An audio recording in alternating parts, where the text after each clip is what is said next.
Hello, and my name is Tim Melcher. Welcome to discussion post number 4. I'm sticking with my original idea of the Aleutian Island campaigns during World War II in Alaska. And so for this project, I felt like the Project Muse database was much more beneficial to my research. I found a lot more resources in that database than I did the other one, in the Oxford one.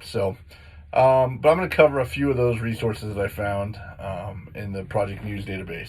One of those was a book by Nick Golodoff called The Attu Boy and a Young Alaskan's World War II Memoir. And this book was a story about a 6-year-old boy who, at the time in 1943, was one of 25 to survive a raid by the Japanese on an Unagan Attu village on the island of Attu. So basically running through the story of 6 months after Pearl Harbor, the Japanese had touched down on American soil, Attu, and they took the entire village hostage for 2 months, even corralling some of the survivors that survived the ordeal and put them on a freighter bound for Japan. This book tells Golodoff's story. It's like a memoir, so it's a real life story of a young man and through these harrowing years of his youth.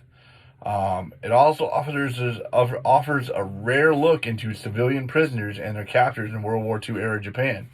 We don't see very many of those out there. So it also talks about Golodoff's return to Attu after the 2-month hostage situation, and talking about kind of the remnants of what was left after occupation and forced internments. Another resource I found on Project Muse was an article by an author named Caroline Funk, who looked at Japan's World War II on Kiska Island. So this Kiska Island is another undocumented island situation where the Japanese occupied Kiska Island in the Western Aleutians, and this article kind of talks about that process. And it's far more comprehensive than we ever thought. So I thought that was really interesting, that she gave an interesting, detailed look into, what that occupation of Kiska Island looked like. What I found interesting in reading this resource was the discussion about a well-preserved World War II Japanese military tunnels, entrenchments, structural remains, and the communications networks that are located still on the southern coastal bays and coves of the island. I thought that was really interesting. I'm actually planning on, I want to go up and visit this and see if they're still there and get a first-hand examination of the history there. These things were constructed between 1942 and 1943 by the Japanese Army, and it didn't, because the Japanese Navy troops were stationed on Kiska during the Aleutian operation. It wasn't until the American military, my great-grandfather included, went into those islands and kicked the Japanese out of those islands. Another resource I found was called The Fog of War, and by an author named Barry Scott Zellin. And this book examined the events that led to Japan's eventual surrender, announced by the Emperor on August 15, 1945, Emperor of Japan, that is. But focused on how the surrender never would have happened if Japan's imperial expansion into mainland North America had come to full fruition.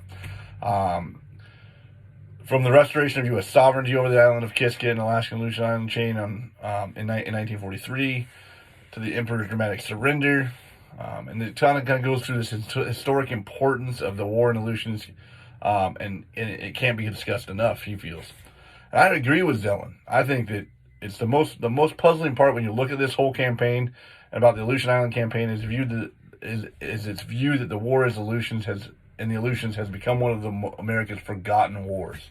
Some of my classmates have mentioned that in their responses to my posts, and it really has. It does. Nobody really understands the significance that this had and how close Japan was to mainland North America. While searching through the Oxford Scholarship online database, I did find some usable resources, and one I thought that was interesting was it was a chapter in a book by an author named Zara Steiner, Zara with a Z. The chapter was called Thunder from the East, the Sino-Japanese Conflict and the European Powers between 1933 and 1938. And the reason I felt like this was interesting was because it looked at the buildup and strategic importance of Japan's decision in the growing global geostrategic interest in the Arctic and subarctic regions. So why did Japan feel like they needed to attack the Aleutian Islands? And so I thought that was pretty interesting. It kind of leads to the buildup of this whole campaign. So I might use some of that as backstory. But I enjoyed examining the resources found in these databases. It gave me some interesting perspectives, some new resources to examine, and I proceed down this research phase of my dissertation.